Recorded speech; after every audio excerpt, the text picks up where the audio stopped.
ಇವತ್ತು ಸಿಂಪಲ್ಲಾಗಿ ಮಶ್ರೂಮ್ ಬಿರಿಯಾನಿ ಮಾಡ್ತಾಯಿದ್ದೀನಿ. ನೋಡಿ ಮಶ್ರೂಮ್ ಎಷ್ಟೆಷ್ಟು ದೊಡ್ಡದೇ ಇದೆ, ನನ್ನ ಫೇಸ್ಗಿಂತ ದೊಡ್ಡ ದೊಡ್ಡದಿದೆ. ಇದು ಕೋಲ್ ಅಣಬೆ ಅಂತಾರೆ, ಅದು ಇದು ನನಗೆ ಗೊತ್ತಿರುವಂಗೆ. ನಿಮ್ಮ ಭಾಷೆಯಲ್ಲಿ ಏನು ಅಣಬೆ ಅಂತಾರೆ ಅಂತ ಗೊತ್ತಿದ್ದರೆ ಕಾಮೆಂಟ್ ಮಾಡೋಕ್ಕೆ ತಿಳಿಸಿ ನನಗೆ. ಫಸ್ಟು ಒಂದು ಸಿಂಪಲಾಗಿ ಮಸಾಲೆ ರೆಡಿ ಮಾಡ್ಕೊಳ್ಳೋಣ. ನೋಡಿ, ಒಂದು ಮಿಕ್ಸಿ ಜಾರಿಗೆ ಸ್ವಲ್ಪ ಈರುಳ್ಳಿನ ಹಾಕ್ತಾಯಿದ್ದೀನಿ. ಮಶ್ರೂಮ್ನ ಕ್ವಾಂಟಿಟಿ ಮೇಲೆ ನೀವು ಹಾಕ್ಕೋಬೋದು. ಅಂದರೆ ಮಶ್ರೂಮ್ ಜಾಸ್ತಿ ಇದ್ದರೆ ಸ್ವಲ್ಪ ಈರುಳ್ಳಿ ಜಾಸ್ತಿ ಹಾಕ್ಕೊಳ್ಳಿ. ನಂತರ ಈರುಳ್ಳಿ ಆದಮೇಲೆ ಸ್ವಲ್ಪ ಬೆಳ್ಳುಳ್ಳಿ ಹೆಸರುಗಳನ್ನು ಹಾಕ್ತಾಯಿದ್ದೀನಿ. ಹಾಗೆ ಸ್ವಲ್ಪ ಶುಂಠಿ, ಹಾಗೆ ಸ್ವಲ್ಪ ಹಸಿಮೆಣಸು ಖಾರಕ್ಕೆ ತಕ್ಕಂಗೆ ಜಾಸ್ತಿ ಬೇಕಾದ್ರೆ ಜಾಸ್ತಿ ಹಾಕ್ಕೊಳ್ಳಿ. ನಂತರ ಸ್ವಲ್ಪ ಕೊತ್ತಂಬರಿ ಸೊಪ್ಪು ಹಾಗೂ ಪುದೀನ ಇತ್ತಂದ್ರೆ ಹಾಕ್ಕೊಳ್ಳಿ. ಪುದೀನ ನಂತರ ಇರಲಿಲ್ಲ, ಅದರಿಂದ ಹಾಕಿಲ್ಲ ನಾನು. ನಂತರ ಸ್ವಲ್ಪ ನೀರನ್ನು ಹಾಕಿ ನುಣ್ಣಗೆ ಇದನ್ನು ರುಬ್ಕೊಂಬರಬೇಕು. ರುಬ್ಬಿ ಪಕ್ಕದಲ್ಲಿ ಇಟ್ಕೊಂಡಿರಿ. ನೋಡಿ, ಇಷ್ಟು ನುಣ್ಣಗಾಗಿದೆ, ಈ ರೀತಿಯಾಗಿ ಇರಬೇಕು.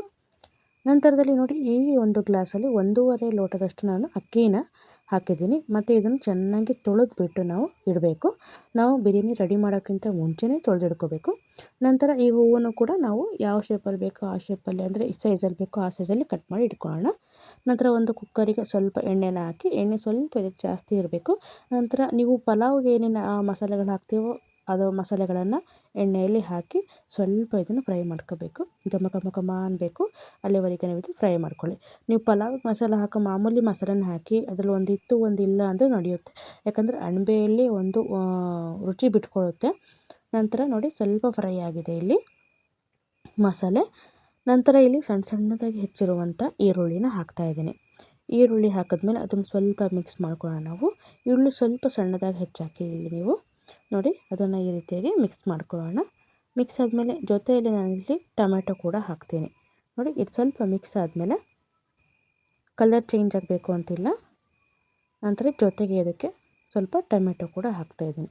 ಈ ಎಲ್ಲ ಮಸಾಲೆನೂ ಒಟ್ಟಿಗೆ ಇಲ್ಲಿ ಫ್ರೈ ಮಾಡ್ಕೋಬೇಕು ನಾವು.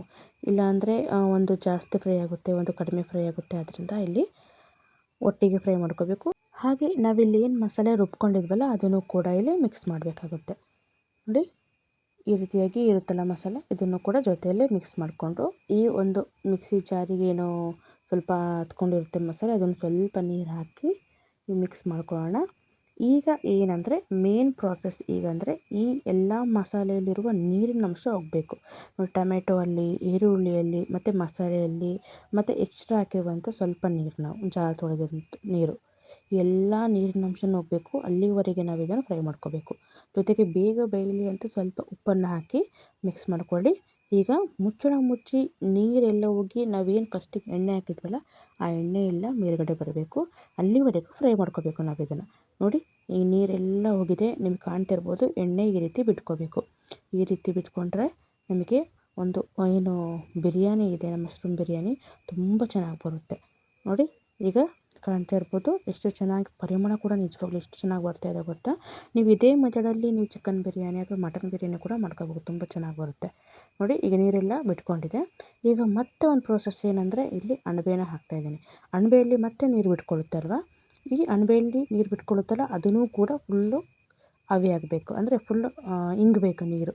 ಅಲ್ಲಿವರೆಗೂ ನಾವು ಇದನ್ನು ಫ್ರೈ ಮಾಡಬೇಕಾಗುತ್ತೆ. ಜೊತೆಗೆ ಸ್ವಲ್ಪ ಬೀನ್ಸ್ ಇತ್ತು, ಅದನ್ನು ಹಾಕ್ಕೊಂಡಿದ್ದೀನಿ. ನಿಮ್ಮ ಇಷ್ಟ ಆದ ತರಕಾರಿಗಳು ಕ್ಯಾರೆಟು, ಬೀನ್ಸು, ಬಟಾಣಿಕಾಳು ಯಾವ್ದಾದ್ರು ಹಾಕ್ಕೋಬೋದು ನೀವು. ನಂತರ ಬೀನ್ಸ್ ಇತ್ತು, ಅದರಿಂದ ಸಿಂಪಲ್ಲಾಗಿ ಬೀನ್ಸ್ ಹಾಕಿದ್ದೀನಿ. ನೋಡಿ, ಮತ್ತೆ ಮುಚ್ಚಳ ಮುಚ್ಚಿ ಜಾಸ್ತಿ ಮಿಕ್ಸ್ ಮಾಡೋದು ಬೇಡ, ಯಾಕಂದರೆ ಮಿಕ್ಸ್ ಮಾಡೋಕ್ಕೆ ಹೋದರೆ ಸ್ವಲ್ಪ ಮುರಿಯೋ ಚಾನ್ಸಸ್ ಇರುತ್ತೆ. ಆದ್ದರಿಂದ ಹಾಗೆ ಬಿಡಿ. ಸ್ವಲ್ಪ ಹೊತ್ತಾದ್ಮೇಲೆ ನೋಡಿ, ಅಣಬೆಯಲ್ಲಿರುವಂಥ ನೀರೆಲ್ಲ ಚೆನ್ನಾಗಿ ಬಿಟ್ಕೊಂಡಿದೆ. ಈಗ ಮತ್ತೆ ಚೆನ್ನಾಗಿ ಇದನ್ನು ಫ್ರೈ ಮಾಡ್ಕೋಬೇಕು. ಸ್ವಲ್ಪ ಮೆತ್ತಗಾಗಿದೆಯಲ್ಲ, ಈಗ ನೀರೆಲ್ಲ ಹೋಗಿ ಮತ್ತೆ ಎಣ್ಣೆ ಬಿಟ್ಕೋಬೇಕು. ಅಲ್ಲಿವರೆಗೂ ಫ್ರೈ ಮಾಡ್ಕೋಬೇಕು. ನೋಡಿ, ಮತ್ತೆ ಮುಚ್ಚಳ ಮುಚ್ಚಿ ಒಂದು 4ರಿಂದ 5 ನಿಮಿಷ ಈ ರೀತಿ ಫ್ರೈ ಮಾಡ್ಕೊಳ್ಳಿ. ನೋಡಿ, ಎಣ್ಣೆ ಎಷ್ಟು ಚೆನ್ನಾಗಿ ಬಿಟ್ಕೊಂಡಿದ್ದ ಮೇಲೆ ನಾವೇನು ಫಸ್ಟಿಗೆ ಎಣ್ಣೆ ಹಾಕಿದ್ವಲ್ಲ ಈ ರೀತಿಯಾಗಿ ಎಣ್ಣೆ ಬಿಟ್ಕೊಂಡ್ರೆ ಮಾತ್ರ ನಮಗೆ ಮಶ್ರೂಮ್ ಒಂದು ಬಿರಿಯಾನಿ ತುಂಬ ಚೆನ್ನಾಗಿ ಬರುತ್ತೆ. ನೋಡಿ, ಈಗ ಇದು ಗ್ರೇವಿ ರೆಡಿಯಾಗಿದೆ. ಇದನ್ನು ಅನ್ನಕ್ಕೆ ಬೇಕಾದ್ರೆ ಕಲಿಸ್ಕೊಂಡು ತಿನ್ಬೋದು ನೀವು, ಅಷ್ಟು ಚೆನ್ನಾಗಿರುತ್ತೆ. ಮತ್ತು ನಾವು ಯಾವ ಲೋಟದಲ್ಲಿ ಅಕ್ಕಿ ತೊಗೊಂಡಿದ್ವೋ 1.5 ಲೋಟದಷ್ಟು, ಅದೇ ಲೋಟದಲ್ಲಿ ನಾನಿಲ್ಲಿ ಒಂದು ಡಬಲ್ ತೊಗೋಬೇಕು ನೀರು. ಅಂದರೆ 1.5 ಲೋಟದಷ್ಟು ನೀವು ಅಕ್ಕಿ ತೊಗೊಂಡ್ರೆ 3 ಲೋಟದಷ್ಟು ನೀರನ್ನು ಹಾಕಬೇಕು. ಆದರೆ ನಾನು ಇಲ್ಲಿ 2.25 ಲೋಟದಷ್ಟು ನೀರನ್ನು ಹಾಕಿದ್ದೀನಿ. ಯಾಕಂದರೆ ಇಲ್ಲಿ ಅಣಬೆ ಆಗಿರೋದ್ರಿಂದ ಒಂದೊಂದು ಸರಿ ಮಧ್ಯದಲ್ಲಿ ನೀರು ಬಿಟ್ಕೊಳ್ಳುತ್ತೆ, ಹೇಳಕ್ಕೆ ಬರೋದಿಲ್ಲ. ಆದ್ದರಿಂದ ಒಂದೊಂದು ಅಕ್ಕಿ ಸ್ವಲ್ಪ ಜಾಸ್ತಿ ನೀರು ಹಿಡಿಯುತ್ತೆ, ಒಂದೊಂದು ಅಕ್ಕಿಗೆ ಸ್ವಲ್ಪ ಜಾಸ್ತಿ ನೀರು ಹಿಡಿಯೋದಿಲ್ಲ. ಅದರಿಂದ ನಾನು ಸ್ವಲ್ಪ ಕಡಿಮೆ ಹಾಕ್ಕೊಂಡಿದ್ದೀನಿ. ನೀವು ಒಂದಕ್ಕೆ ಡಬಲ್ ಹಾಕಿ. ನಂತರ ರುಚಿಗೆ ತಕ್ಕಷ್ಟು ಉಪ್ಪನ್ನ ಹಾಕಿ ಚೆನ್ನಾಗಿ ಮಿಕ್ಸ್ ಮಾಡ್ಕೊಳ್ಳಿ. ಮತ್ತು ಬೇಕಾದರೆ ಮೇಲಿಂದ ಕೊತ್ತಂಬರಿ ಸೊಪ್ಪು ಪುದೀನ ಸೊಪ್ಪು ಉದುರಿಸ್ಬೋದು. ನಾನು ಹಾಕಿಲ್ಲ ಅದನ್ನು. ನಂತರದಲ್ಲಿ ನಾವು ತೊಳೆದು ಇಟ್ಕೊಂಡಿದ್ವಲ್ಲ ಫಸ್ಟಿಗೆ ಅಕ್ಕಿನ, ಅದನ್ನು ಜೊತೆಗೆ ಹಾಕ್ತಾಯಿದ್ದೀನಿ. ನೋಡಿ, ನೀರು ಕುದಿ ಬರಬೇಕು ಅಂತಿಲ್ಲ. ನೀರು ಮಿಕ್ಸ್ ಮಾಡಿದ್ಮೇಲೆ ಉಪ್ಪು ಹಾಕಿಬಿಟ್ಟು ಇಲ್ಲಿ ನಾನು ತೊಳೆದಿರುವಂಥ ಅಕ್ಕಿನ ಹಾಕ್ತಾಯಿದ್ದೀನಿ. ಇದಕ್ಕೆ ನೀವು ಜೀರಾ ರೈಸ್ ಅಂತಿರಲ್ಲ, ಆ ರೈಸ್ ಇದ್ದರೆ ತುಂಬ ಚೆನ್ನಾಗಿರುತ್ತೆ ಏನು, ಯಾಕಂದರೆ ಆ ಪರಿಮಳ ತುಂಬ ಚೆನ್ನಾಗಿರುತ್ತೆ ಜೀರಾ ರೈಸ್ದು. ನೋಡಿ, ಅಕ್ಕಿನ ಹಾಕಿಬಿಟ್ಟು ಚೆನ್ನಾಗಿ ಮಿಕ್ಸ್ ಮಾಡ್ಕೊಳ್ಳೋಣ. ಮಿಕ್ಸ್ ಮಾಡ್ಕೊಳ್ಳಿ. ಮತ್ತೊಂದು ಸಲ ಉಪ್ಪು ನೋಡ್ಕೊಳ್ಳಿ, ಉಪ್ಪು ಬೇಕಾದರೆ ಉಪ್ಪು ಹಾಕಿ. ನಂತರ ಮುಚ್ಚಳ ಮುಚ್ಚಿದ್ದನ್ನು 3 ವಿಸಲ್ನ ಕೂಗಿಸ್ಬೇಕು. ಕೆಲವೊಬ್ರು ಏನಂತಾರೆ, 3 ವಿಸಲ್ ಕೂಗಿಸಿದ್ರೆ ಫಸ್ಟೇ ಫ್ರೈ ಮಾಡಿರ್ತೀವಿ ನಾವಿಲ್ಲಿ ಅಣಬೆನ, ಫುಲ್ ಮೆತ್ತಗೆ ಆಗಲ್ವಾ, ಕರ್ಗೋಗಲ್ವಾ ಅಂತ. ಏನೂ ಆಗೋದಿಲ್ಲ. 3 ವಿಸಲ್ ಆರಾಮಾಗಿ ಕೂಗಿಸಿ ನೀವು. ನೋಡಿ, ಈ ರೀತಿಯಾಗಿ ಉದುರಾದಂಥ ಪಲಾವ್ ಈಗ ರೆಡಿಯಾಗಿದೆ. ಮತ್ತು ಇದಕ್ಕೆ ನ್ಯಾಚುರಲ್ ಬಂದಿರುವಂಥ ಕಲರು, ನಾನು ಯಾವುದೇ ಕಲರ್ ಎಫೆಕ್ಟ್ನ ಕೊಟ್ಟಿಲ್ಲ. ಬೇಕಾದರೆ ಇನ್ನೂ ಸ್ವಲ್ಪ ಜಾಸ್ತಿ ಕೊತ್ತಂಬರಿ ಪುದೀನ ನೀವು ಹಾಕಿದ್ರಿ ಅಂದರೆ ಇನ್ನೂ ಗ್ರೀನಾಗಿ ಬರುತ್ತೆ. ನೋಡಿ, ಈ ರೀತಿಯಾಗಿ ಸಿಂಪಲ್ಲಾಗಿ ನೀವು ಮಶ್ರೂಮ್ ಬಿರಿಯಾನಿನ ಮನೇಲಿ ಮಾಡ್ಕೋಬೋದು. ಹಾಗೂ ನಮ್ಮ ಚಾನಲ್ನ ಯಾರ್ಯಾರು ನೋಡ್ತಿದ್ದೀರೋ ದಯವಿಟ್ಟು ಸಬ್ಸ್ಕ್ರೈಬ್ ಮಾಡ್ಕೊಂಡು ಲೈಕ್ ಮತ್ತು ಶೇರ್ ಮಾಡಿ. ನೋಡಿ, ಈ ರೀತಿಯಾಗಿ ಮಶ್ರೂಮ್ ಬಿರಿಯಾನಿ ರೆಡಿಯಾಗಿದೆ, ಅಣಬೆ ಬಿರಿಯಾನಿ ರೆಡಿಯಾಗಿದೆ. ಇದನ್ನು ಒಂದು ಪ್ಲೇಟಲ್ಲಿ ಹಾಕಿ ನಾನು ಟೇಸ್ಟ್ ಕೂಡ ಮಾಡಿ ಹೇಳ್ತೀನಿ ನಿಮಗೆ ಹೇಗಿದೆ ಅಂತ.